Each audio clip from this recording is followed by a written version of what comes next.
আজকে আমরা দেখব আমাদের হোম মেনু বার থেকে আমাদের এই যে এখানে ফন্ট গ্রুপ আছে, এই ফন্ট গ্রুপের বিস্তারিত ক্লাস আজকে দেখব। তো প্রতিটি ক্লাস কিন্তু অনেক গুরুত্বপূর্ণ, আপনারা প্রতিটা ক্লাস মনোযোগ সহকারে দেখবেন, তাহলে কিন্তু আপনারা মাইক্রোসফট ওয়ার্ড এ এক্সপার্ট হতে পারবেন। আর আমরা কিন্তু কোনো কিছু ছেড়ে ছেড়ে দেখাচ্ছি না, আমরা কিন্তু আপনাদেরকে লাইভ দেখাচ্ছি। আমার যে অফলাইন স্টুডেন্টগুলো আছে তাদেরকেও যখন আমি দেখাই, তাদের কিন্তু সেম এরকম ভাবেই সবকিছু দেখাই। তো আজকের ক্লাসে হচ্ছে আমরা যে আমাদের ফন্ট গ্রুপ, এই ফন্ট গ্রুপের বিস্তারিত কিছু দেখবো। হ্যাঁ, তো আমরা এখান থেকে আমাদের একটা প্যারাগ্রাফ নিয়েছি এবং এখান থেকে একটা লেখা শুধু একটু কালার করেছি এবং একটা লেখাটা একটু সাইজ বড় করে দিয়েছি। তো এরপর আমরা এখান থেকে এই যে আপনি এখান থেকে যদি লেখাটা সিলেক্ট করেন বা লেখার মাঝখানে যদি আপনি কার্সরটা নিয়ে যান, এই লেখাটি যে ফন্ট আছে সেই ফন্টটা কিন্তু আপনি এখান থেকে দেখতে পাবেন। যে আমি এখানে নিয়ে আসলাম, দেখেন এখানে আমরা লেখাটি কত সাইজের আছে বা এখানে কোন ফন্টে আছে সেটি কিন্তু দেখতে পাবেন। যদি আমি লেখাটা এখানে সিলেক্ট করি, সিলেক্ট করার পর এই যে ক্লিবেরি বডি, এখানের পাশে একটি আইকন আছে, এখানে ক্লিক করলে আপনার যতগুলো ফন্ট আছে আপনি এখান থেকে দেখতে পাবেন। আপনার যে ফন্টের দরকার, যে ফন্টে কাজ করতে আপনি মজা পাবেন, সেই ফন্ট আপনি এখান থেকে সিলেক্ট করে নিতে পারবেন। দেখুন যে ফন্টের উপরে আপনি কার্সরটা নিয়ে যাচ্ছি, সেখান থেকে আপনি সেই ফন্টটা এখান থেকে শো করতেছে। এখান থেকে দেখুন আমি একটা বুকম্যান ওল্ড স্টাইল এই লেখাটি আমি এখান থেকে দিলাম। দেখুন এখানে লেখাটি বুকম্যান অল স্টাইলের এবং 20 সাইজ সেটি আমাকে দেখাচ্ছে। আমি চাচ্ছি যে এই লেখাটি আরো বড় করে দেব। আমি সেজন্য এখান থেকে এই যে 20-এর এই পাশে দেখতে পাচ্ছেন একটা আইকন, এখানে দেখতে পাচ্ছেন যে একটা আইকন আছে। তো আমি এই আইকনে ক্লিক করলে এখান থেকে দেখবেন 72, 73 এবং এখানে আরো আপনি যত মন চায় এখানে কিন্তু সাইজ দিতে পারবেন, 100, 200, 500 যত মন চায় লেখা বড় করতে পারবেন। হ্যাঁ, তো এইভাবে কিন্তু এখানে দেখুন আমি 26 দিয়ে দিলাম, লেখাটি বড় হয়ে গেল। তো আবার যদি আপনি চান লেখাটা ছোট করবেন, সেক্ষেত্রে এখান থেকে 10, 12 আছে, সাইজ 16 আছে, যে কোনোটা আপনি ব্যবহার করতে পারেন। তো আমরা দুইটা জিনিস দিলাম, সেটি হচ্ছে এখান থেকে লেখাটা কোন ফন্টে আছে সেটি আমরা এখান থেকে সিলেক্ট করলেই দেখতে পারবো, অথবা সেই লেখাটির মাঝখানে কার্সর রাখলে আমি সেটির নাম দেখতে পাবো। আরেকটি হচ্ছে এখান থেকে বড় করতে চাইলে বা কত সাইজে লিখতে চাই, এখান থেকে আমি সেই সাইজটা এখান থেকে সিলেক্ট করে দিতে পারবো। তো এরপর আমরা এই যে পাশে দুইটা, এটা ইনক্রিজ আইকন, এখানে ডিক্রিজ আইকন, আপনি যদি চাই যে লেখাটাকে এক সাইজ বড় করে দেবো, এই এখানে ইনক্রিজ আইকন, এখানে ক্লিক করলে লেখাটি বড় হয়ে যাবে। আবার এখানে ডিক্রিজ আইকন, এখানে ক্লিক করলে লেখাটি ছোট হয়ে যাবে। তো মানে আপনি এক ধাপ যদি লেখাটা বড় করতে চান বা এক সাইজ বড় করতে চান, সেক্ষেত্রে এখানে ক্লিক করলে লেখাটি বড় হবে। আবার ডিক্রিজ, এখানে যদি আপনি ক্লিক করেন, সেক্ষেত্রে লেখা ফন্টটি এক সাইজ ছোট হয়ে যাবে। এটি হচ্ছে এখান থেকে ছোট বড় করার সিস্টেম। এরপর আমরা দেখব এখান থেকে আপনি সিলেক্ট করে এই জিনিসে এখান থেকে দেখতে পাচ্ছেন বোল্ড। তো আমরা যখন এখান থেকে এখানে বোল্ড বিতে ক্লিক করে দিব, লেখাটি আমাদের বোল্ড হয়ে গেল। হ্যাঁ, তো আবার যদি এখান থেকে সিলেক্ট করে আমরা বিতে ক্লিক করে দিই, লেখাটি আবার কিন্তু বোল্ডটা এই যে বোল্ড হয়েছিল সেটি রিমুভ হয়ে গেছে। তো আমরা বোল্টের কাজ দেখলাম। আমরা আমাদের যে কিবোর্ড আছে, কিবোর্ডের শর্টকাটে আমরা যদি বোল্ড করতে চাই, সেক্ষেত্রে কন্ট্রোল বি দিলেই কিন্তু আমাদের এই লেখাটি বোল্ড হয়ে যাবে। আবার সিলেক্ট করে আমরা যদি কন্ট্রোল বি দিই, সেক্ষেত্রে লেখাটা কিন্তু বোল্ড রিমুভ হয়ে যাবে। হ্যাঁ, তো এরপর হচ্ছে আপনি লেখাটাকে যদি একটু তেরা করতে চান বা ইটালিক করতে চান, সেক্ষেত্রে আপনার এই যে এখানে আইকন আছে ইটালিক হচ্ছে এখানে ক্লিক করে দিলেই লেখাটি ইটালিক হয়ে যাবে। আবার এখান থেকে সিলেক্ট করে দিলে, আবার এখান থেকে ইটালিকে ক্লিক করলে লেখাটি সোজা হয়ে যাবে। আপনি যদি আপনার কিবোর্ডে শর্টকাট ভাবে এটি ইটালিক করতে চান, সেক্ষেত্রে কন্ট্রোল আই প্রেস করে দিলে এটি লেখাটি ইটালিক হবে। আবার এখান থেকে আবার সিলেক্ট করে কন্ট্রোল আই দিলে লেখাটি সোজা হবে। হ্যাঁ, এটি হচ্ছে খুব সহজ। তো এরপর আমরা দেখব আমাদের এই যে লেখাটি আছে, এই লেখাটির নিচে যদি আমরা একটা আন্ডারলাইন দিতে চাই, সেক্ষেত্রে এই যেখানে দেখতে পাচ্ছেন যে ইউ লেখা আছে, ইউ এর নিচে একটা আন্ডারলাইন দেওয়া আছে, এখানে ক্লিক করলে লেখাটির নিচে আন্ডারলাইন চলে আসবে। আবার যদি আমরা এখান থেকে সিলেক্ট করে আবার যদি এখানে এখানে ক্লিক করে দিয়ে আন্ডারলাইন চলে যাবে। এরপর আমরা দেখব এই যে আন্ডারলাইনটা দিলাম, আন্ডারলাইনটা লাল কালার আছে, লেখাটা লাল কালার, আমরা চাচ্ছি লেখাটা লাল কালারই থাক, আন্ডারলাইনটা কালো কালার হোক। সেক্ষেত্রে আমরা কি করব, এই যে ইউ এর পাশে একটা আইকন আছে এখানে ক্লিক করব। এরপর এখান থেকে দেখতে পাচ্ছেন যে অনেকগুলো স্টাইলের আন্ডারলাইন আছে। তো এর নিচে দেখতে পাবেন এখানে আন্ডারলাইন কালার। তো আমি এখান থেকে আন্ডারলাইনের কালারে আসলাম। এরপর এখান থেকে ব্ল্যাক এটা সিলেক্ট করে দিলাম। দেখেন আমার লেখাটি লালই আছে, নিচে আন্ডারলাইনটি কালো হয়ে গেছে। তো আপনি চাইলে এখান থেকে আন্ডারলাইনে যে এই একটা দাগ আছে, আপনি আন্ডারলাইনের অনেকগুলো স্টাইল আছে, আপনি এখান থেকে স্টাইলগুলো চেঞ্জ করে দিয়ে সেগুলো কিন্তু এখানে দিতে পারবেন। হ্যাঁ, অনেকগুলো স্টাইল আছে। আপনি চাইলে এখান থেকে মোর আন্ডারলাইনে চলে যাবেন এবং এখান থেকে কোন লেখার স্টাইলের নিচে আপনি আন্ডারলাইন দিতে যাচ্ছেন বা লেখাটি ইটালিক না বোল্ড এটি সিলেক্ট করে দিতে পারবেন। এরপর আন্ডারলাইন লেখাটির সাইজটা এখান থেকে সিলেক্ট করে দিবেন। এরপর ফন্ট কালার যেটা আছে, ফন্ট কালার চাইলে আপনি এখান থেকে পরিবর্তন করতে পারবেন। এরপর আন্ডারলাইন স্টাইল এখান থেকে অনেকগুলো আছে, এখান থেকে আপনি সিলেক্ট করে দিতে পারবেন। আন্ডারলাইন কালার এখান থেকে আপনি সিলেক্ট করে দিতে পারবেন। এরপর এখান থেকে যদি আপনি ওকে থেকে পেস্ট করেন সেক্ষেত্রে কিন্তু এখানে দেখা যাবে, এই যে এখানে দেখতে পাচ্ছেন। আবার আপনি যদি চান যে আপনার সবগুলো যখন নতুন একটা আন্ডারলাইন দিবেন সেক্ষেত্রে এই যে এই মডেলে হবে, সেক্ষেত্রে আপনি এখান থেকে সিলেক্ট করে এই যে আইকনে চলে আসবেন এবং মোর আন্ডারলাইন এখানে ক্লিক করবেন এবং এখান থেকে এই যে আন্ডারলাইনটা দেখতে পাচ্ছেন এরকমভাবে আমি যদি আবার আন্ডারলাইন দেই, সে এখানে সেট এজ ডিফল্ট এখানে সিলেক্ট করলেই কিন্তু এই যে এরকমভাবেই এরপর আন্ডারলাইন দিলে অটোমেটিকলি এখান থেকে দেখাবে, এরকম চলে আসবে। চাইলে আপনি এখান থেকে পরিবর্তন করতে পারবেন। তো এটি আমরা দেখলাম। তো এখান থেকে আবার এটি আন্ডারলাইনটা আমি এখান থেকে একটু রিমুভ করে দেই, ইউতে ক্লিক করলাম, রিমুভ হয়ে গেল। তো এটির হচ্ছে শর্টকাট হচ্ছে আপনার কন্ট্রোল ইউ। যদি কন্ট্রোল ইউ তে আপনি লেখাটা সিলেক্ট করে কন্ট্রোল ইউ দেন সেক্ষেত্রে আন্ডারলাইন হবে, আবার সিলেক্ট করে কন্ট্রোল ইউ দিলে আন্ডারলাইনটা চলে যাবে। হ্যাঁ, এরপর দেখবো যে টাইপোগ্রাফি এবং টেক্সট ইফেক্ট। তো আমরা যদি এই লেখাটিকে ইফেক্ট দিতে চাই বা বিভিন্ন ইফেক্ট বা কালার করতে চাই সেক্ষেত্রে কিভাবে করব, আমরা এই যেখানে দেখতে পাচ্ছি যে একটা টেক্সট ইফেক্ট অ্যান্ড টাইপোগ্রাফি।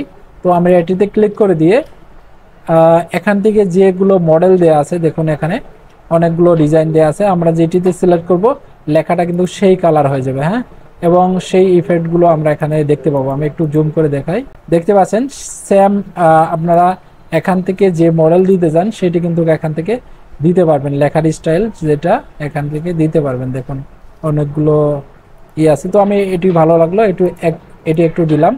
এরপর আপনি এখান থেকে সিলেক্ট করলেন, সিলেক্ট করার পরে এখান থেকে দেখতে পাবেন নিচে আউটলাইন। আপনি এখান থেকে স্টাইল করলেন, এখন চাচ্ছেন যে আউটলাইন কালার, এই যে আউটলাইনটা কিভাবে হয়, আউটলাইনটা কেমন হবে।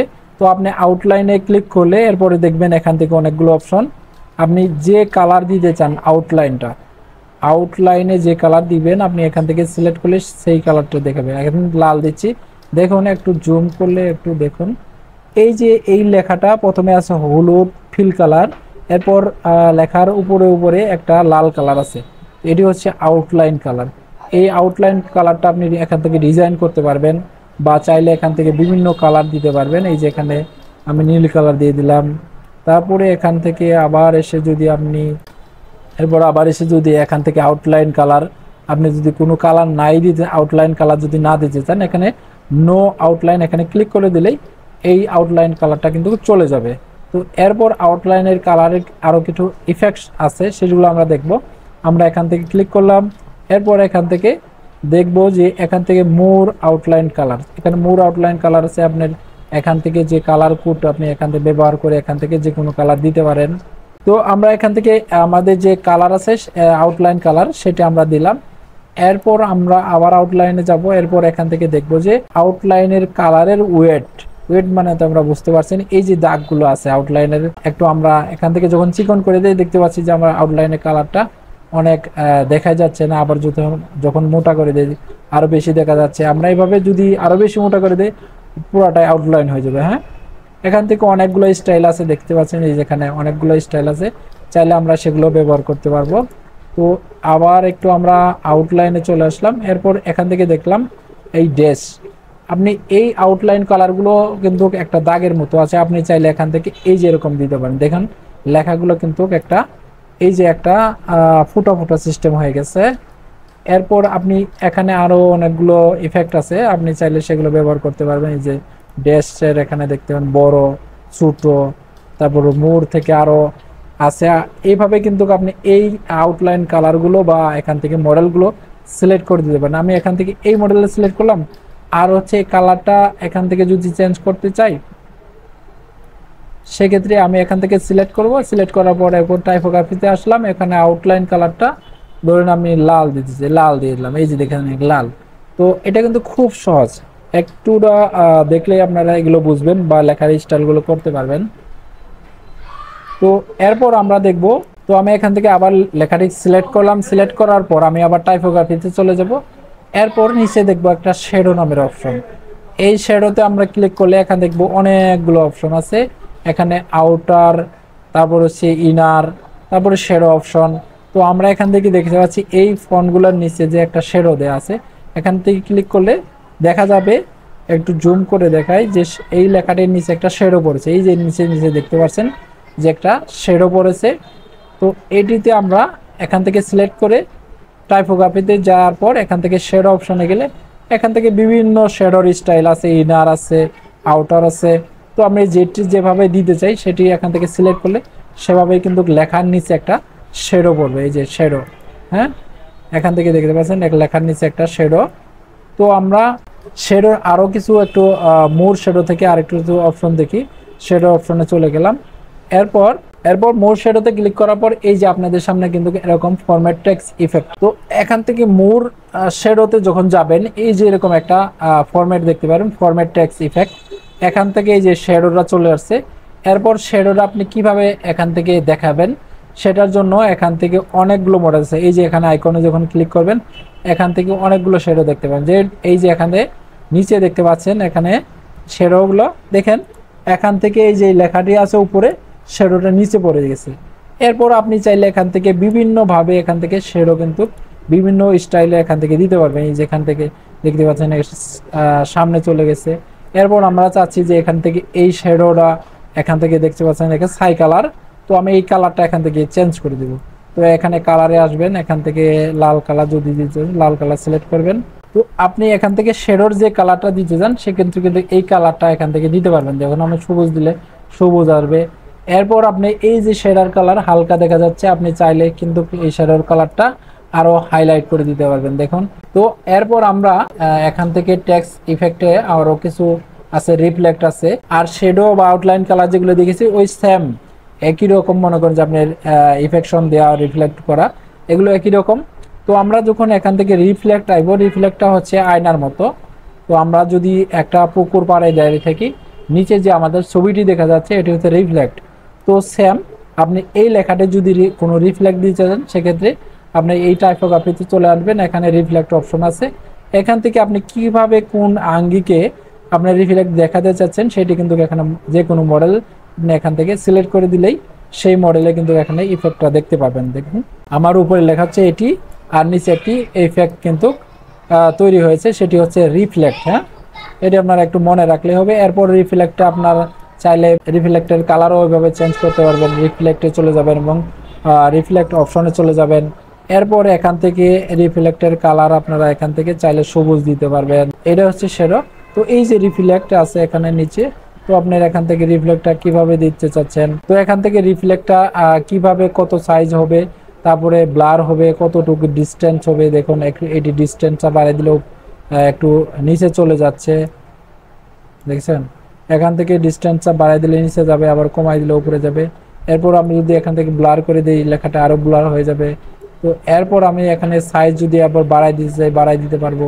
তো এটি হচ্ছে এখান থেকে এই ফরম্যাট টেক্সট ইফেক্টের আনে গেলেই আপনি দেখতে পাবেন ইফেক্ট, গ্লো, সফট ইডেস, তারপর 3D ফরম্যাট। এরপর হচ্ছে এখান থেকে উপরে যেটা আছে শ্যাডো, তারপরে আউটলাইন এখানে কিন্তু দেখতে পাবেন। হ্যাঁ, তো আমরা এটি দেখলাম। তো এরপর আমরা দেখব এখান থেকে আমাদের যে এই এখানে গ্লো আছে, আমরা টাইপোগ্রাফিতে ওগুলো দেখবো যে গ্লো। তো এখানে যখন গ্লো দেই এই যে দেখেন একটা কালার পড়ে, এই লেখাটার মধ্যে একটা কালার পড়ে গেছে, এটা হচ্ছে গ্লো। তো আমি চাইলে এখান থেকেও ক্লিক করে এই গ্লোটা কিভাবে পড়বে বা গ্লো কি কালার হবে এখান থেকে আমি কালার দিতে পারবো, এবং কিভাবে কোন স্টাইলে দেখাবে সেটি এখান থেকে দেখাতে পারবো। তো এরপর আবার একটু টাইপোগ্রাফিতে যাই। এরপর আমরা নিচে দেখব গ্লো। তো এরপর গ্লোর নিচে দেখা যাচ্ছে আর যেগুলো আছে এগুলো হচ্ছে সফট ইডেস, এরপর 3D ফরম্যাট। তো আমরা চাচ্ছি যে এই লেখাটিকে আমরা একটু 3D ফরম্যাটে দেখাই। 3D ফরম্যাটে যদি আমরা এখানে ক্লিক করি, নিচে অপশন চলে আসবে। এখান থেকে টপ লেভেল কিভাবে দেখাবে দেখুন, এখানে অনেকগুলো স্টাইল আছে। এই লেখা কিন্তু সেম হয়ে গেল। এরপর বটম স্টাইলটা কিভাবে দেখাবো এটি আমরা এখান থেকে দেখাতে পাই, অথবা ডিফটের কালার আমরা এখান থেকে চেঞ্জ করতে পারি। তো এখানে কিন্তু বিভিন্ন ভেরিয়েশন আছে, বিভিন্ন কালার আছে। আপনারা এগুলো একটু একটু করে দেখে কিন্তু এখান থেকে এক্সপার্ট হতে পারবেন। তো আমি যতটুকু প্রয়োজন আপনাদের একটু দেখিয়ে দিলাম। দেখুন এখানে এগুলো আমরা কিন্তু অনেক ইফেক্ট কিন্তু এখান থেকে দেখলাম। তো এরপর আমরা দেখব এই যে আমি লেখাটার উপরে অনেকগুলো ইফেক্ট দিলাম, সেক্ষেত্রে আমি চাচ্ছি যে এই লেখাগুলোর উপরে যত ইফেক্ট আছে একটা মাত্র ক্লিকে সবগুলো ইফেক্ট আমি দূর করে ফেলবো। সেক্ষেত্রে কিভাবে করব, সেজন্য আপনি এই যে এখান থেকে দেখতে পাবেন এর নিচে একটা লাল একটা চিহ্ন আছে, এটি হচ্ছে ক্লিয়ার ফরম্যাট। আমি যে কোনো লেখাতে যদি ইফেক্ট থাকে বা কালার থাকে, আমি সেই লেখাটি সিলেক্ট করে এই ক্লিয়ার ফরম্যাটে যখন ক্লিক করে দেব, তখন লেখাটি আমার আবার নতুন অবস্থায় চলে যাবে। হ্যাঁ, এই যেখানে দেখেন ক্লিক করার সাথে সাথেই আগের মতো চলে আসছে। হ্যাঁ, তো আমি যদি আবার এই লেখাটিকে আগের ইফেক্টের মতোই আবার একটু দেখতে চাই, সেক্ষেত্রে আমাকে কি করতে হবে, কন্ট্রোল জেড দিতে হবে, মানে আনডু। তো আমি এক্ষেত্রে আবার আমার কিবোর্ডে কন্ট্রোল জেড যখন প্রেস করবো, দেখবেন আমার লেখাটি আগের মতো আগের ইফেক্টে চলে আসছে। তো যেটি একটু দেখানো বাকি আছে, কন্ট্রোল জেড দিয়ে কিন্তু আপনি যে কোনো লেখাকে আনডু করতে পারেন। সেটি আমরা একটু দেখি। যেমন ধরেন আপনি এখান থেকে এই এন অক্ষরটা কেটে ফেলছেন, আপনার এন অক্ষরটা দরকার, সেক্ষেত্রে আপনি যদি কন্ট্রোল জেড দেন, সেক্ষেত্রে লেখাটা কিন্তু চলে আসবে। এরপর আপনি যদি এখান থেকে চাচ্ছেন যে এনটা আমি আবার কেটে দেওয়া দরকার, সেক্ষেত্রে আপনি যদি কন্ট্রোল ওয়াই দেন, সেক্ষেত্রে দেখবেন যে এই ওয়ার্ডটা বা এই লেখাটি লেটারটা এখান থেকে চলে যাবে। আবার যদি কন্ট্রোল জেড দেন, সেক্ষেত্রে এনটা চলে আসবে। কন্ট্রোল ওয়াই হচ্ছে রিডু আর কন্ট্রোল জেড হচ্ছে আনডু। মানে আপনি যে লেখাটি একবার কেটে ফেলছেন সেটি যদি আবার ফেরত আনতে চান, সেক্ষেত্রে আপনার এখান থেকে কন্ট্রোল জেড দিলেই চলে আসবে। আবার এই যে এন আসলো, এনটা আমার কেটে ফেলার দরকার মনে করতেছি, সেক্ষেত্রে আমি যদি, বা এখানে অনেক কিছু থাকতে পারে, তো আপনি এখান থেকে যদি কন্ট্রোল ওয়াই দেন, সেক্ষেত্রে এনটা চলে যাবে। এটি হচ্ছে রিডু আনডুটা আপনারা দেখলেন। তো আমি এখান থেকে লেখাটি সিলেক্ট করে এখান থেকে ক্লিয়ার ফরম্যাটে ক্লিক করে দিলাম, লেখাটি আমার আবার নতুন হয়ে গেল। হ্যাঁ, তো আমি এরপরে এখান থেকে আবার দেখব, এখান থেকে আমার যে হাইলাইট আছে, হাইলাইট অপশনটা আমি এখান থেকে দেখি একটু। তো আমি এই লেখাটি একটু সিলেক্ট করে নিলাম। আমি চাচ্ছি যে আমাদের এই প্যারাগ্রাফের কিছু কিছু জায়গায় আমি একটা কালার দেবো, হাইলাইট করব। তো সেক্ষেত্রে আমি ধরেন এইটুকু সিলেক্ট করলাম, এখান থেকে এসে এই যে এখান থেকে এই কালারটা দিয়ে দিলাম। এরপর আমি এখান থেকে এসে এতটুকুর উপরে আমি একটা কালার দিলাম। এভাবে আপনি চাইলে কিন্তু এই ইম্পর্টেন্ট লেখাগুলোকে আপনি হাইলাইট করে এখানে ভাসিয়ে রাখতে পারেন। এই যে হাইলাইট, তো আমি এখান থেকে হাইলাইট করে দিলাম। তো এটি হচ্ছে হাইলাইট। আপনি যদি এই হাইলাইটগুলো আবার এখান থেকে বাদ দিতে চান, সেক্ষেত্রে সেই লেখাগুলো এভাবে আবার সিলেক্ট করবেন এবং হাইলাইটে চলে গিয়ে এখান থেকে নো কালার সিলেক্ট করে দিলে হাইলাইটটা চলে যাবে। এটি হচ্ছে আপনার এক লেখাকে হাইলাইট করার জন্য, মানে গুরুত্ব দেওয়ার জন্য ব্যবহার করা হয়। তো আমরা হাইলাইটটা দেখলাম। হ্যাঁ, তো হাইলাইটটা দেখার পর আমরা আবার দেখব এখান থেকে এই ফন্ট কালার।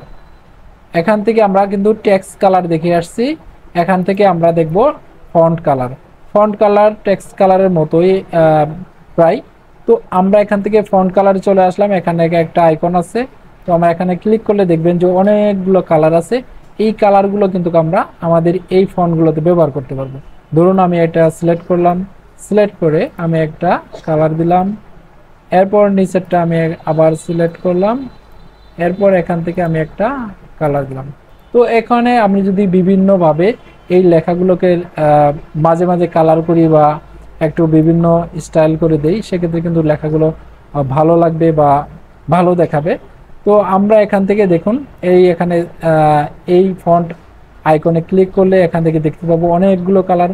আপনারা এখান থেকে কালার দিতে পারবেন, অথবা মোর কালার থেকে আপনারা যে কালার দরকার এখান থেকে কালার নিয়ে ওকেতে ক্লিক করলে সেই কালারটা কিন্তু চলে আসবে। এরপর আবার যদি ভাবেন যে আমি কালো কালার দিব, সেক্ষেত্রে আপনি সিলেক্ট করলেন, এরপর আবার ফন্ট কালারে আসলেন, এখান থেকে কালো কালার আছে, কালো কালার করে দিলেন। হ্যাঁ, তো এরপর আমরা একটু অ্যাডভান্স দেখব, সেটি হচ্ছে এখান থেকে ফন্ট কালারে এখানে ক্লিক করে এখান থেকে দেখবেন যে গ্রেডিয়েন্ট কালার আছে। তো আমরা এই গ্রেডিয়েন্ট কালারে চলে আসলাম। গ্রেডিয়েন্ট কালারে ক্লিক করার পর এই এখান থেকে দেখবেন নো গ্রেডিয়েন্ট, এরপর ভেরিয়েশন, এরপর মোর গ্রেডিয়েন্ট। এখান থেকে ধরেন আমি এই লেখাটির উপরে একটা কালার দিলাম, লাল কালার দিলাম। এরপর এটি একটু জুম করে নেই। এখান থেকে জুম করার পর এখান থেকে আমার যে এই আইকন আছে, এখান থেকে আমি গ্রেডিয়েন্টে চলে দিলাম। এরপর এখান থেকে দেখুন এই লাইট ভেরিয়েশন আছে, ডার্ক ভেরিয়েশন আছে। আমরা এখান থেকে যে কোনো ভেরিয়েশন ক্লিক করলে সেই ভেরিয়েশনের কালারগুলো কিন্তু এখানে দেখতে পাবো। তো এরপর আমরা আবার একটু সিলেক্ট করে নিলাম। এরপর ফন্ট কালারে এখান থেকে গ্রেডিয়েন্ট চলে যাব।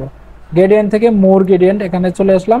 এরপর আমাদের এই লেখাকে আমি 3-4টা কালার দিব এবং বিভিন্ন ডিজাইনে আমি লেখাটিকে এখানে দেখাবো। সেজন্য আমাকে লেখাটি কি করতে হবে, সিলেক্ট করতে হবে। সিলেক্ট করে আমি এখান থেকে এই যে এখানে দেখতে পাচ্ছেন যে গ্রেডিয়েন্ট ফিল্ড, এটি আমার এখানে ক্লিক করা থাকবে। আপনি যদি এক কালার দিতে চান সেক্ষেত্রে কিন্তু এখানে সিলেক্ট করে এখানে সলিড কালার এখানে ক্লিক করে দিলেই যে কোনো একটি কালার হবে এবং এখান থেকে ওই সলিড কালারটা কোন কালার দিতে চান সেটি কিন্তু এখানে দেওয়া যাবে। তো আমি চাচ্ছি এটাকে গ্রেডিয়েন্ট মানে বিভিন্ন 4-5টা কালার দিয়ে ভরিয়ে দিব।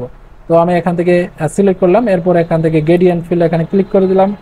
এরপর এখান থেকে প্রেজেন্ট গ্রেডিয়েন্ট এখানে সেটি কিভাবে দেখাবে সেটি আমি চাইলে এখান থেকে সিলেক্ট করে দিতে পারি। তো আমি এটি সিলেক্ট করে দিলাম।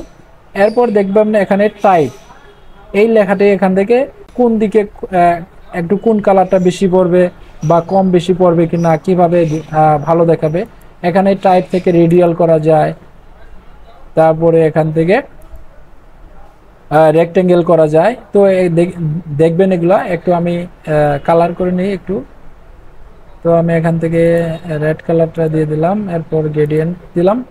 এরপর এখান থেকে আমি চাচ্ছি যে এই যে এখানে দেখতে পাচ্ছেন যে গ্রেডিয়েন্ট স্টপ, এখান থেকে আপনার এই এখানে একটা কয়েকটা কালার বক্স আছে, এগুলো হচ্ছে কালার বক্স। তো এগুলোতে ক্লিক করে আপনি এগুলোতে ক্লিক করার পরে আপনি দেখতে পাবেন নিচে কালার নামে একটা অপশন, এখানে ক্লিক করলে আপনি এখানে যদি লাল কালি দেন সেক্ষেত্রে লাল হবে। এই যে এখানে লাল চলে আসছে আর লেখাটিতেও লাল চলে আসছে। এরপর আমরা এই যে মাঝখানেটা এটি আমাদের যদি দরকার না হয় এটি সিলেক্ট এটির উপরে ক্লিক করে দেব। এরপর এখান থেকে ক্রস এখানে ক্লিক করে দিলেই সেটি চলে যাবে। এরপর এই যে এখানে আরেকটা আছে কালার, তো আমরা এটিতে ক্লিক করে দিলাম। এরপর এখান থেকে এটি আরেক কালার দিতে চাই, তো আমরা এখান থেকে এই যে সবুজ কালিটা দিয়ে দিলাম। দেখেন এখানে লেখার উপরে সেই ইফেক্টটা কিন্তু পড়েছে। তো এরপর আমরা চাচ্ছি যে মাঝখানে আরেকটি কালার বসাবো, সেক্ষেত্রে আমরা এই প্লাস আইকন এখানে ক্লিক করলাম, মাঝখানে একটা চলে আসছে কালার। তো আমরা এটিতে আবার ক্লিক করলাম। এরপর এখান থেকে আরেকটি কালার দিয়ে দিলাম। দেখেন এখানে একটি লেখাটা 3টা কালার পড়ে গেছে। এভাবে চাইলে কিন্তু আপনি এখান থেকে অনেকগুলো কালার কিন্তু এখানে দিতে পারবেন। এই যে এখান থেকে আবার সিলেক্ট করে দিলে এখানে আপনার চলে আসবে, এখান থেকে সিলেক্ট করে দিলে এখানে চলে আসবে। এরপর এখান থেকে আপনি কোন কালার দিতে চান সেই কালারগুলো দিবেন। দেখেন 3টা আসছে। এরপর যদি চান যে এখানে আমি কেটে দিব, তো আমি এটা সিলেক্ট করবেন, এরপর ক্রস এখানে ক্লিক করে দিলেই কেটে যাবে। তো এরপর আমরা এখান থেকে কালার যে কোনো কালারটা দিতে পারবো। তো এরপর এখান থেকে পজিশন দেখতে পাচ্ছেন যে এইটার যে কালার পজিশন এটা আপনার এভাবে চেঞ্জ করতে পারবেন। এরপর এখান থেকে যে এই কালারটা দিচ্ছেন এটার ট্রান্সপারেন্সি কেমন হবে সেটি আপনি এখান থেকে চেঞ্জ করতে পারবেন। এরপর এখান থেকে ব্রাইটনেস বেশি হবে না কম হবে, দেখুন এটা এখান থেকে লড়াইলে কম বেশি হচ্ছে এটি দেখতে পাবেন। তো আমরা টেক্সটের বিভিন্ন রকম গ্রেডিয়েন্ট কালার দেওয়া যায় সেটি দেখলাম। এবার আমরা দেখব টেক্সট আউটলাইন কালার। এই যে আউটলাইন কালারটা কিন্তু আমরা সেখান থেকে টেক্সট টাইপোগ্রাফি থেকে দেখে এসেছি। তো আউটলাইন কালার কোনটা, আউটলাইন কালার হচ্ছে ফিল কালারের উপর দিয়ে যেটা কালার থাকে। তো আমরা এটি সিলেক্ট করলাম। সিলেক্ট করার পরে এখান থেকে টেক্সট আউটলাইন কালারে আসবো। এরপর এখান থেকে আমরা এসে সলিড কালার দেব। দেখতে পাচ্ছেন এখান থেকে এই যে আউটলাইন কালারটা এখানে মোটা দেওয়া আছে, এই জন্য এরকম দেখাচ্ছে। তো আমরা একটু নিচে আসি, আসার পরে এখান থেকে আমাদের যে এই আউটলাইন ওয়েটটা আছে সেটি একটু কমিয়ে দিলাম। দেখুন এখান থেকে কমিয়ে দিলে কিন্তু এই যে দেখা যাচ্ছে যে আউটলাইন কালারটা যেটা আমার আছে সেটা কিন্তু এখানে দেখা যাচ্ছে, বা আউটলাইন কালারটা আমি কিভাবে দিব, কত এঙ্গিকে দিব সেটিও কিন্তু এখানে কম্পাউন্ড টাইপ আছে, তারপরে ড্যাশ টাইপ আছে, আউটলাইন কালারটা এটা আমরা কিন্তু টাইপোগ্রাফিতে দেখে এসেছি কিভাবে আরো কালার ড্যাশ টাইপ, তারপরে ক্যাপ টাইপ এগুলো দেখছি।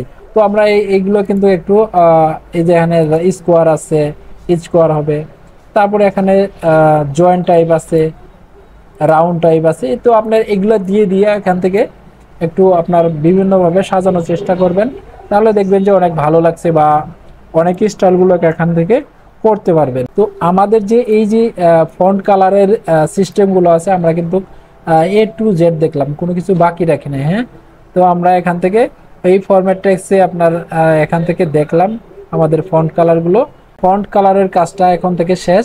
এরপর আমরা এখান থেকে দেখব এই ক্যাপস লক, এই যে এখানে দেখতে পাচ্ছেন বড় হাতের এ, ছোট হাতের এ, এখান থেকে এটি হচ্ছে চেঞ্জ ক্যাজ। ধরেন আমরা কোনো একটি প্যারাকে, এই প্যারাকে সবগুলো লেটার যে এখানে আছে সবগুলোকে বড় হাতের করে দিব, বড় মানে ক্যাপিটাল লেটারকে দেব। সেক্ষেত্রে আমরা এখান থেকে এই যে এখানে দেখতে পাচ্ছেন চেঞ্জ কেজ, এখান থেকে আমরা এই যে আপার কেস এখানে করে দিলে কিন্তু সবগুলো লেখা কিন্তু আপনার ক্যাপিটাল হয়ে গেছে। হ্যাঁ, আবার যদি চাই সবগুলো আমাদের স্মল লেটার হবে, সেক্ষেত্রে আমরা এখানে আবার ক্লিক করে দেব। এখান থেকে লোয়ার কেস আছে, আমরা এখান থেকে ক্লিক করে দিলে সবগুলো কিন্তু এখানে স্মল লেটার হয়ে গেছে। তো আমরা যদি চাই আবার যে আমরা চাচ্ছি যে এখানে সেন্টেন্স অনুযায়ী থাকুক, যেখানে যে ওয়ার্ডটা বড় হওয়া দরকার বা লেখাটি বড় হওয়া দরকার সেটি যেভাবে থাকে তো সেভাবেই থাকুক। তো আমরা এখান থেকে সবগুলো সিলেক্ট করব। এরপর এখান থেকে সেন্টেন্স কেস এখানে ক্লিক করে দিলেই আমার যে যেখানে যেখানে যে লেটারটি বড় হওয়া দরকার সেই লেটারটি সেখানে বড় হয়ে যাবে। হ্যাঁ, এরপরের অপশনটা হচ্ছে আমরা এখান থেকে সিলেক্ট করে দিলাম একটু, দেওয়ার পর দেখব ক্যাপিটাল ইজ ওয়াট।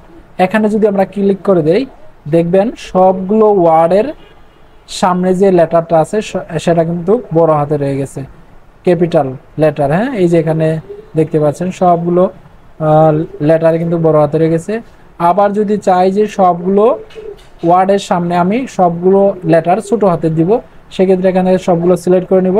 এরপর এখান থেকে এই যে ট্রাগল ট্যাজ এখানে ক্লিক করে দিলেই সবগুলো ওয়ার্ডের সামনে সব লেটারে কিন্তু স্মল লেটার হয়ে গেছে। এই যে দেখতে পাচ্ছেন এখানে সবগুলো স্মল লেটার হয়ে গেছে। তো আমাদের এখানে যে আমাদের যে কেজ আছে বা এখান থেকে লেখা ক্যাপিটাল করে কিভাবে, তারপরে এখান থেকে স্মল করে কিভাবে, তারপর এখান থেকে প্রতিটা ওয়ার্ডের সামনে কিভাবে ক্যাপিটাল লেটার করব, অথবা প্রতিটা ওয়ার্ডের সামনে কিভাবে আমরা স্মল লেটার করব সেটি কিন্তু আমরা এখান থেকে দেখে নিলাম। এরপর আমরা যে কাজটা করব এটি হচ্ছে এই যে এখানে দেখতে পাচ্ছেন আমরা কয়েকটি অপশন, এগুলো আমরা কিন্তু বাকি আছে। এখান থেকে দেখতে পাচ্ছেন এই যে এখানে ABC, এরপর এখান থেকে একটা মাঝখানে ক্রস দেওয়া আছে যে লেখাটি কেটে গেছে, এটি হচ্ছে স্টিক থ্রো। এই যদি আমরা এই লেখাটা সিলেক্ট করলাম, সিলেক্ট করার পর থেকে এখানে স্টিক থ্রোতে ক্লিক করে দিলে দেখুন লেখাটির মাঝখান দিয়ে কেটে গেছে। এটি মানে হচ্ছে ধরেন আপনার একটা শার্টের ভ্যালু ছিল 500 টাকা, কিন্তু এখন বর্তমানের শার্ট ভ্যালুটা হচ্ছে এখানে 400 টাকা। সেক্ষেত্রে আমাকে এই যে 500 টাকা এটি কিন্তু আমাকে এই লেখাটি এখানেও থাকবে, কিন্তু এই লেখাটা আমাকে কেটে দিত। সেক্ষেত্রে আমি কিভাবে দেবো, সেক্ষেত্রে এই যে এখানে স্টিক থ্রুতে ক্লিক করলে এই যে দেখুন এখানের মূল্যটা আপনি এখান থেকে মনে করেন যে বাদ দেওয়া হয়ে গেছে, তো এখান থেকে বর্তমান মূল্যটা এখানে দেখাচ্ছে। তো এটি আগের মূল্য ছিল আর এটি হচ্ছে বর্তমান মূল্য। তো এভাবেই কিন্তু প্রকাশ করার জন্য এই স্টিক থ্রোটা বিভিন্ন কাজে এরকম ভাবে ব্যবহার হয়ে আসছে। এরপর আমরা দেখব এই যে এক্স, নিচে দেখতে পাচ্ছেন 2, এরপর এক্স উপরে দেখতে পাচ্ছেন 2। তো এটা সাবস্ক্রিপ্ট, এটা হচ্ছে সাবস্ক্রিপ্ট, এটা হচ্ছে সুপারস্ক্রিপ্ট। তো আমরা যখন ধরেন একটা সূত্র লিখি A+B, এরপর আমরা যদি 2 দেই, ধরেন আমরা এই 2টা চাচ্ছি যে এই B এর উপরে চলে যাক, সেক্ষেত্রে আমরা এই 2টা এখানে সিলেক্ট করব। এরপর এই যে এখান থেকে সুপারস্ক্রিপ্ট এখানে ক্লিক করে দিলে দেখুন এই 2টা B স্কোয়ার হয়ে গেছে। আবার যদি চাই যে এই 2টা নিচে চলে আসুক, সেক্ষেত্রে আমরা এখানে এই যেখানে সাবস্ক্রিপ্ট এখানে ক্লিক করে দিলে নিচে চলে আসছে। তো আমরা এগুলো সূত্র লেখার জন্য বা আমরা কিন্তু এগুলো এভাবে ব্যবহার করতে পারি। হ্যাঁ, তো এখান থেকে আমাদের যে এই ফন্ট গ্রুপের কাজ আছে, আমাদের ফন্ট গ্রুপের কাজ কিন্তু মোটামুটি প্রায় ক্লিয়ার। তো আমরা এখান থেকে আমাদের যে এই ডায়ালগ বক্স আছে, এই ডায়ালগ বক্সের আইকনে আমরা এখানে ক্লিক করে দিব। ক্লিক করার পর এখান থেকে ফন্ট অ্যাডভান্স এগুলো আমরা দেখব। দেখার পর কিন্তু আমাদের এখানে কাজ শেষ হয়ে যাবে। তো আমরা একটু ডায়ালগ বক্সটা এখান থেকে একটু এখানে রাখলাম। আপনি এই লেখাটিকে যদি কোনো এখান থেকে ফন্ট চেঞ্জ করতে চান, তো এখান থেকে ডায়ালগ বক্স থেকে আপনি এখান থেকে অনেকগুলো ফন্ট আছে, তো আপনি এখান থেকে যে কোনো একটা ফন্ট দিয়ে দেন। তো ধরুন আমি আরিয়াল দিলাম। এরপর এখান থেকে এই আরিয়াল ফন্টটা এখান থেকে কি হবে, রেগুলার হবে, ইটালিক হবে, বোল্ড বা বোল্ড ইটালিক। তো আমি এখান থেকে বোল্ড ইটালিক ক্লিক করে দিলাম। এরপর লেখাটির সাইজ কত হবে, আমি ধরুন এখানে 16 দিয়ে দিলাম। এই এখানে দেখতে পাচ্ছেন যে বোল্ড হয়েছে এবং ইতালিক হয়েছে, এবং এখান থেকে লেখাটির ফন্ট দেখতে পাচ্ছি এবং এখান থেকে বোল্ড ইতালিক হয়েছে। এরপর লেখাটির সাইজ এখানে দেখতে পাচ্ছি।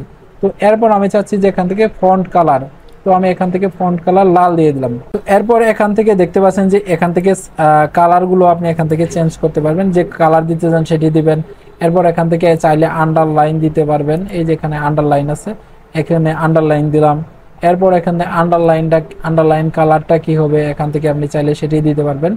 এরপর আপনি যদি চান যে এই লেখাটার উপরে আপনি স্ট্রিক থ্রো দিবেন, সেটি দিলে এখানে সেটি দেখাবে চাইলে। তারপরে এখান থেকে আপনি যদি চান যে সবগুলো লেটার এখান থেকে স্মল কেপ হবে, সেক্ষেত্রে স্মল হবে। এরপর যদি এখান থেকে হিডেন করতে চান, এখানে হিডেন ক্লিক করে দিলে হিডেন হয়ে যাবে। তো এখান থেকে কিন্তু আপনি সবগুলো এখান থেকে এই প্রিভিউয়ে দেখতে পাবেন। তো আর যদি চান যে এই আমি যে এই মডেলটা করলাম, এই মডেলটা আমি এখান থেকে সেট আপ ডিফল্টে ক্লিক করে দিলেই, এরপর ওকেতে পেশ করে দিলেই আমরা যে কোনো লেখা লিখতে গেলে কিন্তু এই যে এরকম প্রিভিউয়ের মতো কিন্তু লেখা হবে। তো ধরুন আমি এখান থেকে সেট আপ ডিফল্ট দিলাম এবং এখানে লেখা আছে দিস ডকুমেন্ট অনলি। তো দিস ডকুমেন্ট অনলি দিলে এই ডকুমেন্টটি শুধু কিন্তু এই ইফেক্টটা আসবে। আর যদি আমরা এখান থেকে all document base on the normal template এখান থেকে যদি এটি দিয়ে দেই, সেক্ষেত্রে যতগুলো টেমপ্লেট নিব বা পরবর্তীতে যে কাজ করলেও সেগুলোর উপরেও কিন্তু এই ইফেক্টটা থাকবে। তো আমি এটি দিলাম, তো এখান থেকে ওকেতে ক্লিক করে দিলাম। দেখতে পাচ্ছেন এখানে আমাদের যতগুলো লেখা আছে সবগুলো লেখার উপরে কিন্তু এই ইফেক্টটা চলে এসেছে। তো আমরা এটি এখান থেকে দেখতে পেলাম। তো আবার এখান থেকে আমি ডায়ালগ বক্সে চলে আসলাম। এরপর আমি যদি এগুলো বাদ দিতে চাই, এগুলো চাচ্ছি যে এগুলো এখান থেকে বাদ দিব, সেক্ষেত্রে এখান থেকে আপনাকে কি করতে হবে, আপনি এখান থেকে এই যে এখানে রেগুলার আছে, রেগুলার করে দিলেন। এরপর আরিয়াল আছে বা সাইজ আছে থাকলো। এরপর এখান থেকে কালার আছে, যেটা কালার থাকলো। এখান থেকে আমার আন্ডারলাইন দরকার নাই, আন্ডারলাইনের কালারও দরকার নাই। এরপর আমার এখান থেকে এগুলোও কিছু দরকার নাই। এরপর এখান থেকে সেট অ্যাজ ডিফল্ট এখানে ক্লিক করে দিলাম। এরপর আমি চাচ্ছি যে সব ডকুমেন্টে আমার এরকমই থাকবে, তো এখান থেকে অলে ক্লিক করে দিলেও হবে, অথবা দিস ডকুমেন্ট এখানে ক্লিক করে দিয়ে ওকেতে ক্লিক করে দিলেই দেখুন আমার আগের মতো চলে আসছে। হ্যাঁ, এটি হচ্ছে আমাদের ডায়ালগ বক্সের সিস্টেম। এরপর এখান থেকে দেখতে পাবেন text effect, text fill colour, তারপর হচ্ছে টেক্সট আউটলাইন কালার, এগুলো এখান থেকে ইফেক্ট দিতে পারবেন, গ্রেডিয়েন্ট দিতে পারবেন। এখানে দেখুন এই যে গ্রেডিয়েন্টগুলো যদি দিতে চান সেগুলো এখানে এভাবে দিতে পারবেন। তো এগুলো ইফেক্ট কিন্তু আপনি চাইলে এখান থেকে দিতে পারবেন। তো এটি হচ্ছে আপনার ফন্টের ডায়ালগ বক্সের সিস্টেম। ফন্ট গ্রুপের কাজ আছে আমরা কিন্তু A to Z দেখলাম। আপনার যদি কোনো কিছু বাদ থাকে সেগুলো আপনারা কমেন্টে জানাবেন, সেগুলো আমি রিপ্লাই দেওয়ার চেষ্টা করব। আর আপনারা আমাদের ফেসবুক গ্রুপে জয়েন হয়ে নেবেন। আমাদের এই ক্লাসটি কিন্তু অত্যন্ত মূল্যবান একটা ক্লাস। এটি হচ্ছে মাইক্রোসফট ওয়ার্ডের একটি ফ্রি ক্লাস। তো আপনাদের যদি ভালো লেগে থাকে অবশ্যই লাইক সাবস্ক্রাইব করে পাশে থাকবেন, এবং যারা নতুন মাইক্রোসফট ওয়ার্ডে এক্সপার্ট হতে যাচ্ছে তাদেরকে এই ভিডিওটি দিয়ে একটু শেয়ার দিয়ে সহযোগিতা করার চেষ্টা করবেন। হ্যাঁ, তো আমরা পরবর্তী ক্লাসে আমরা দেখব আমাদের যে এই প্যারাগ্রাফ গ্রুপ আছে, প্যারাগ্রাফের গ্রুপের A to Z দেখব। হ্যাঁ।